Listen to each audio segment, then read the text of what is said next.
మీ personal interviews మరియు వ్యాపార ప్రకటనల కొరకు ఈ నెంబర్ని సంప్రదించండి. అక్కినేని నాగార్జున మీద మరో కేసు నమోదైంది. వరుస వివాదాల్లో ఉంటున్నటువంటి అక్కినేని నాగార్జున కుటుంబం ఇవాళ మరో కేసును ఫేస్ చేయాల్సి వచ్చింది. మాదాపూర్ పోలీస్ స్టేషన్లో జనం కోసం సంస్థ వ్యవస్థాపక అధ్యక్షులుగా ఉన్నటువంటి కసిరెడ్డి భాస్కర్ రెడ్డి చేసిన ఫిర్యాదు మేరకు కంప్లైంట్ నమోదైంది. ఆయన ఇచ్చిన కంప్లైంట్ ఏంటంటే ఎన్ కన్వెన్షన్ ఈ మధ్య కాలంలోనే రాష్ట్ర ప్రభుత్వం హైడ్రా కూల్చివేసినటువంటి ఏదైతే ఎన్ కన్వెన్షన్ ఇది మాదాపూర్లో ఉంటుంది. ఆ ఎన్ కన్వెన్షన్ సంబంధించి కొన్ని సంవత్సరాలుగా ఎన్ కన్వెన్షన్ పేరుతోటి ప్రజల సంపదని ప్రభుత్వ ఆస్తిని ఆక్రమించుకొని బఫర్ జోన్లో బిల్డింగ్ని కట్టుకొని వేల కోట్ల రూపాయలు 100 కోట్ల రూపాయలు సంపాదించుకున్నారు.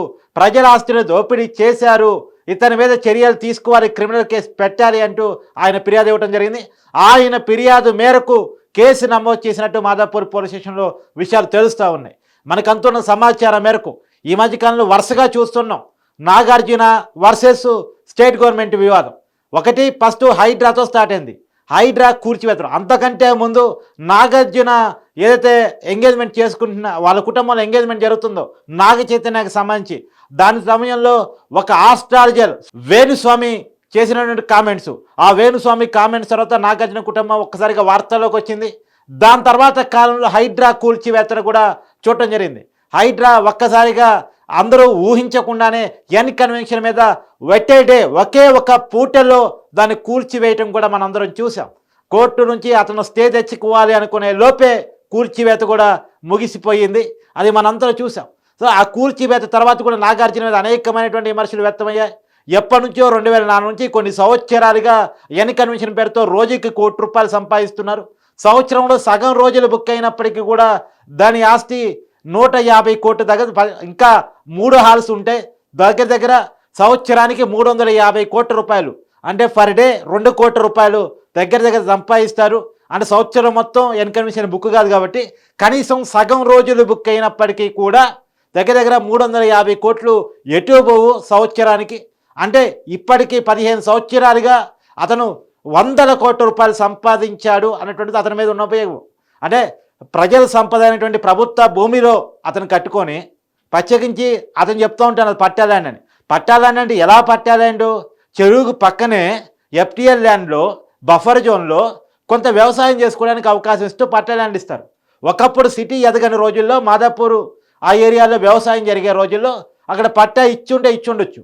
అది కూడా ఎఫ్టీఎల్ దాటిస్తారు. ఎఫ్టీఎల్ పరిధిలో పట్టా భూమికి ఏమి ఇవ్వకపోవచ్చు నేను అనుకోవటం. కానీ ఆ వ్యవసాయం చేసుకోవడానికి ఇచ్చినటువంటి పట్టాను ఉపయోగించుకొని నాగార్జున దాన్ని తీసుకొని అది బిజినెస్ కింద ఉపయోగించేసి ఎన్ కన్వెన్షన్ కట్టేసి ఫంక్షన్ హాల్గా దాన్ని రూపాంతరం చేసేసి సో 2 కోట్ల రూపాయలు పర్ డే సంపాదిస్తున్నాడు అనేటువంటిది అతని మీద ఉన్నటువంటి అభియోగం, కంప్లైంట్.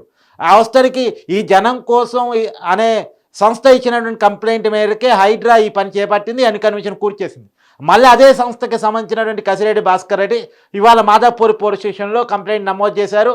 నాగార్జున మీద క్రిమినల్ కేసు పెట్టాలి అని చెప్పేసి చేయడం జరిగింది. ఈ మధ్యకాలంలో నాగార్జున వర్సెస్ కొండా సురేఖ వివాదం కూడా మీ అందరికీ తెలుసు. కొండా సురేఖ నాగార్జున కుటుంబం అంటే కేటీఆర్ విమర్శిస్తూ నాగార్జున కుటుంబాన్ని వివాదాలు లాగారు. సమంతాని కేటీఆర్ అడిగాడని దానికి నాగార్జున నాగ చైతన్య ఒప్పుకొని సమంతతో మాట్లాడే ప్రయత్నం చేయగా ఈ కుటుంబంతో ఉండలేనని కారణంతో విడాకులు సమంత తీసుకుందని కాంట్రవర్సీ కామెంట్ చేశారు. తర్వాత సమంతకి క్షమాపణ కూడా చెప్పారు కొండా సురేఖ. సమంతకి క్షమాపణ చెప్పినప్పటికీ కూడా నాగార్జున కుటుంబం గురి మీద ఉంది. మరి మా సంగతి ఏంటి, మా కుటుంబాన్ని వివాదాలు లాగారు కదా అంటే వాస్తవానికి నాగార్జునకి సంబంధించి ఆ వివాదానికి సంబంధించి సినిమా ఇండస్ట్రీ మొత్తం నాగార్జున కుటుంబానికి అండగా నిలిచింది. వివాదంలో కొండా సురేఖను విమర్శిస్తూ జూనియర్ ఎన్టీఆర్ నుంచి మొదలుకొని అందరూ చాలామంది సినీ ప్రముఖులు స్పందించడం జరిగింది. దానికి నాగార్జున నిన్న కృతజ్ఞతలు కూడా చెప్పడం జరిగింది. నేను సింహం లాంటిని నా కుటుంబాన్ని కాపాడుకునే క్రమంలో నేను సింహాన్ని అంటూ కూడా నాగార్జున కామెంట్ చేయడం అయితే జరిగింది. అయితే ఈ కామెంట్ చేసిన ఒక్క రోజు కూడా గడవక ముందే నాగార్జున మీద కేసు నమోదు కావటం ఆశ్చర్యాన్ని గురి చేస్తుంది. ఇప్పటికే మనకు అందుతున్న సమాచారం ప్రకారం సినిమా ఇండస్ట్రీ మీద రేవంత్ రెడ్డి కూడా చాలా కోపంగా ఉన్నాడు. ఏదో నాగార్జున కుటుంబాన్ని కొండా సురేఖ ఒక మాట అనగానే మొత్తం ఇండస్ట్రీ స్పందించిందే, నేను డ్రగ్స్ మీద స్పందించింది సినిమా ఇండస్ట్రీ అని అడిగినప్పుడు ఒకళ్ళిద్దరు హీరోలు తప్ప, అంటే చిరంజీవి, జూనియర్ ఎన్టీఆర్ ఇద్దరు ఈ హీరోలు మాత్రం వీడియోలు రిలీజ్ చేశారు డ్రగ్స్కి వ్యతిరేకంగా. మిగతా సినిమా హీరోలు ఎవరూ స్పందించలేదు. అంటే మొత్తం సినిమా ఇండస్ట్రీ ఇలా స్పందిస్తుంది. ఇంతకంటే పెద్ద సమస్య ఒక మాట ఒకరిని అన్నదానికంటే కూడా డ్రగ్స్ అనేది హైదరాబాద్ని సినిమా ఇండస్ట్రీని పట్టి పీడిస్తున్న సమస్య. గతంలో కూడా అనేక మంది సినీ ప్రముఖుల మీద డ్రగ్స్ కేసులు నమోదయ్యాయి. సరే అవి ఎటుపోయాయో తెలియదు. ఇప్పటికీ కాంగ్రెస్ నాయకులు చేస్తున్న వాదన ఏంటంటే సమంతకి చేనేత బ్రాండ్ అంబాసిడర్ ఎందుకు ఇచ్చారు, కారణాలు ఏంటి? తన తెలంగాణ ప్రాంతానికి సంబంధించిన వ్యక్తి కాదు, ఇక్కడ నుంచి ఎదిగిన సెలబ్రిటీ కూడా కాదు. ఈవెన్ దో చేనేత రంగం గురించి ఆమెకి ఎలాంటి సహకారము తెలియదు, విషయాలు తెలియవు. చేనేత రంగానికి ఎలాంటి సహకారము చేయని, విషయము తెలవని తెలంగాణ గడ్డ మీద పుట్టి సెలబ్రిటీ కాని సమంతకి ఎందుకు అప్పచెప్పారు? నిజంగా పెద్ద పెద్ద సెలబ్రిటీలకు ఇస్తే ఆ చేనేత రంగానికి ప్రాముఖ్యత వస్తుంది అనుకుంటే సమంత తర్వాత అంత పెద్ద సెలబ్రిటీతో ఇంకొకరిని మళ్ళీ ఎందుకు కంటిన్యూ చేయలేదు బీఆర్ఎస్ ప్రభుత్వం? అంటే సమంత కోసమే ఆ పోస్ట్ క్రియేట్ చేసి ఎందుకు ఉంచారు? తర్వాత ఇంకా చాలా ప్రశ్నలు. డ్రగ్స్ కేసులో చాలామంది సినీ ప్రముఖుల్ని పెట్టారు కదా, ఆ కేసులను ఏమని? రకుల్ ప్రీత్ సింగ్ మీద కూడా డ్రగ్స్ కేసు నమోదైంది కదా, ఆ కేసు ఏమైంది? ఇతర అనేక మంది సినిమా ప్రముఖులు, డైరెక్టర్లు, ప్రొడ్యూసర్సు, హీరోలు, నటులు అనేక మంది సంబంధించి డ్రగ్స్ కేసు నమోదైనవి కదా, అవన్నీ ఏమైనాయి అనేటువంటిది. వీటన్నిటి విషయంలో కాముగా ఉండి ఒక మాట అనగానే పౌరుషం పుట్టుకొని వచ్చింది. మరి నిజంగా అన్ని విషయాల్లో స్పందించే గుణం ఉంటే సినిమా ఇండస్ట్రీ డ్రగ్స్ కేసులు ఇరుక్కున్నప్పుడు వాళ్ళు తమ చిత్తశుద్ధి నిరూపించుకునేంత వరకు, తమ నిజాయితీని నిరూపించుకునేంత వరకు వాళ్ళని బ్యాన్ చేస్తున్నామని సినిమా ఇండస్ట్రీ ఎప్పుడూ ప్రకటించలేదు కదా. డ్రగ్స్ వ్యతిరేకంగా పోరాడండి అన్నప్పుడు సినిమా ఇండస్ట్రీ స్పందించలేదు కదా. ఈ ఒక్క విషయంలో ఎందుకు స్పందిస్తున్నారు? దీని వెనకాల మతలబ్ ఏంటి అనేటువంటిది రేవంత్ రెడ్డి సర్కార్ గురుగా ఉంది. అందుకనే కొండా సురేఖ వివాదంలో అప్పటికైతే క్షమాపణ చెప్పినప్పటికీ కూడా వెనక్కి తగ్గేదే లేదంటూ ముందుకెళ్తుంది. అంటే సినిమా పరిశ్రమ టికెట్ రేట్లు కావాల్సి వచ్చినప్పుడు మా కాడికి వస్తారు, మాట్లాడుకుంటారు, కానీ అసలు విషయానికి వచ్చేటప్పుడు మాత్రం కాముగా ఉంటారు అనేటువంటిది రేవంత్ రెడ్డి సర్కార్ భావిస్తున్నటువంటి విషయం. రేవంత్ రెడ్డి కూడా ఈ విషయంలో చాలా గురుగా ఉన్నట్టు సమాచారం అంతా ఉంది. ఎనీవే, మొత్తానికి ఏదైతే సింహం లాంటి అని నాగార్జున ప్రకటన చేసిన కొద్ది గంటల్లోనే నాగార్జున మీద మాదాపూర్ పోలీస్ స్టేషన్లో కేసు నమోదైంది. ఇప్పటికే నాగార్జున కూడా కొండా సురేఖ మీద పరువు నష్టం దావని క్రిమినల్ కేసు పెట్టాలంటూ కూడా కోర్టును అప్రోచ్ కావడం జరిగింది. మరి చూడాలి రాబోయే కాలంలో ఈ వివాదం మరింత పెరుగుతుందా ఏంటి, ఎక్కడైనా రాజీ కుదురుతుందా? ఏమో ఒక పేపర్లో రాశారు, ప్రియాంక గాంధీ స్వయంగా అమలాకి ఫోన్ చేశారని, ఈ వివాదాన్ని పులుస్తా పెట్టని అన్నారని, ఇప్పటికే పీసీ ప్రెసిడెంట్ కూడా మహేష్ కుమార్ గౌడ్ కూడా ఈ వివాదాన్ని పులుస్తా పెట్టాలని అన్నారని ఇవన్నీ మనం చూస్తున్నాం. కానీ వివాదం ఎక్కడ ఆగుతున్నట్టు కనపడట్లేదు, వివాదం కంటిన్యూ అవుతున్నట్టే కనపడుతుంది. ఇప్పుడు మాదాపూర్ పోలీస్ స్టేషన్ నాగార్జున మీద కేసు నమోదైంది అంటే అదే ఈ వివాదం ముందుకు పోతున్నట్టు లెక్క కదా. చూడాలి ఈ వివాదానికి పుల్ స్టాప్ ఎక్కడ అనేటువంటిది. కానీ సినిమా ప్రముఖులకు కూడా ప్రజలు చేసే విజ్ఞప్తి ఏంటంటే, మిమ్మల్నో మీ కుటుంబాలనో ఎవరో ఏమన్నా అంటే మీరు స్పందిస్తూ ఉన్నారు, సంతోషం, స్పందించాల్సిందే, మీ మధ్య ఆ యూనిటీ ఉండాల్సిందే. కానీ సామాజిక బాధ్యతగా, ఎందుకంటే ప్రజలు పెంచిన సెలబ్రిటీలు మీరు, ప్రజల టికెట్ కొని సినిమా చూస్తే ఎదిగిన హీరోలు మీరు.